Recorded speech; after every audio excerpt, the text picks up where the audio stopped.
मी हर्षदा धरणकर आपल्यासमोर एक गोष्ट सादर करत आहे. ग्रंथपाल पूनम राणे लिखित. गोष्टीचं नाव आहे टाळ्या वाजतच आहेत. आदर्श समाजाच्या निर्मितीमध्ये ज्यांचे नाव आदराने घेतले जाते, किंबहुना त्यांचे नाव उच्चारता क्षणी मनात चैतन्य जागृत होऊन आदराने त्यांच्यासमोर नतमस्तक होता येतं, अशा निर्मळ निरागस वृत्ती असणाऱ्या व्यक्तिमत्वाची आजची ही कथा. दारावरची बेल वाजली. पत्नीने दरवाजा उघडला. पतीने हसून स्वागत केलं. हा अधिकच बावरला. दचकत त्याने आत प्रवेश केला. अगं, हे काय? मुलं दिसत नाहीत.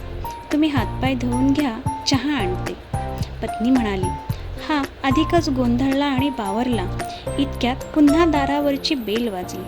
समोर एक गृहस्थ 2 मुलांना घेऊन उभे होते. त्याचे असे झाले होते, शहरात ग्रंथ प्रदर्शन भरले होते. ग्रंथ प्रदर्शन पाहण्याचा शेवटचा दिवस होता. पतीने पतिराजांना बजावून सांगले होते की आज ग्रंथ प्रदर्शनाचा शेवटचा दिवस आहे. मुलांना ग्रंथ प्रदर्शन पाहायला घेऊन जायचे आहे. तेव्हा ऑफिसमधून लवकर या. या गृहस्थाने ऑफिसमध्ये गेल्यानंतर तशी कल्पना आपल्या साहेबांना दिली. साहेब, मला संध्याकाळी 5च्या आत मुलांना घेऊन ग्रंथ प्रदर्शन पाहायला जायचे आहे. आज शेवटचा दिवस आहे. साहेब ओके म्हणाले. संध्याकाळी 3 वाजण्याच्या सुमारास शास्त्रज्ञाची तुकडी एक प्रयोग करण्यास व्यस्त होती.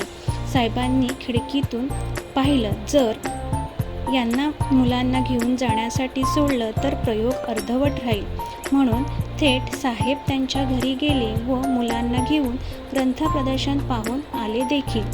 अशा प्रकारचे साहेब प्रसंगी खुर्ची बाजूला ठेवून क्वचित प्रसंगी माणुसकी जपणारे सर्वांना लाभले तर भारतमातेला धन्य झाल्यासारखे वाटेल आणि भारत महासत्ताक होण्यास वेळ लागणार नाही.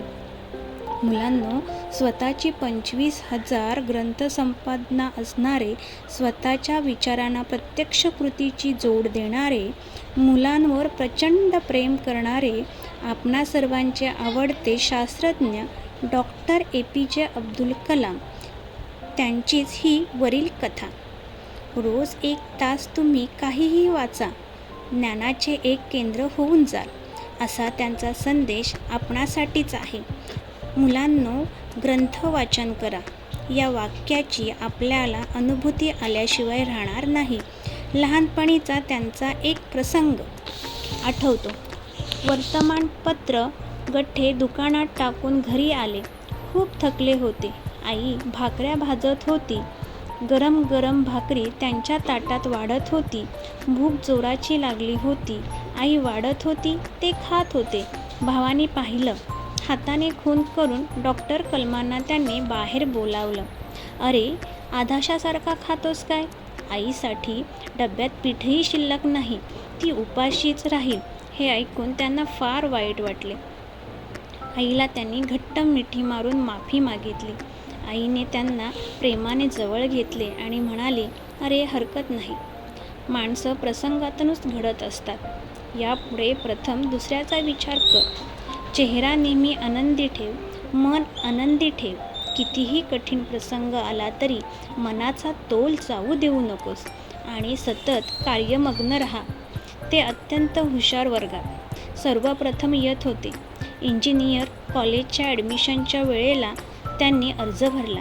ॲडमिशनही मिळाले, परंतु ते घेण्यासाठी 1,000 रुपये फी आवश्यक होती.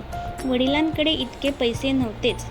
हे जेव्हा त्यांच्या लग्न झालेल्या बहिणीला समजले, तेव्हा तिने आपले स्वतःचे दागिने गहाण ठेवून सरांच्या हातावर ॲडमिशनचे पैसे ठेवले. त्याचे भान भरून आले. त्यांनी मनाशी निश्चय केला, बहिणीचे गहाण असलेले दागिने लवकरच स्वतःच्या कमाईने सोडवून देईन आणि त्याचप्रमाणे त्यांनी केले. मुलांनो, हा नात्याचा गोडवा आजच्या काळात आपण आपल्या जीवनात अंगीकारला हवा. भारतीय शेतकपणाची निर्मितीचे जनक, बालमित्र, भारताचे माजी राष्ट्रपती, पद्मभूषण, पद्मविभूषण, भारतरत्न, देशातील 30 विद्यापीठांच्या डॉक्टर पदवीने सन्मानित झालेले doctor APJ Abdul Kalam sir आपल्या भाषणात सांगतात, जगाच्या रंगमंचावर असे वावरा की जगाच्या रंगमंचावरचा आयुष्याचा आपला खेळ संपल्यावर टाळ्या वाजतच राहिल्या पाहिजेत. आणि आजही त्यांच्या पश्चात त्यांच्या कार्यातून त्यांच्यासाठी अखंड जग टाळ्या वाजवतच आहे आणि टाळ्या वाजवतच आहेत.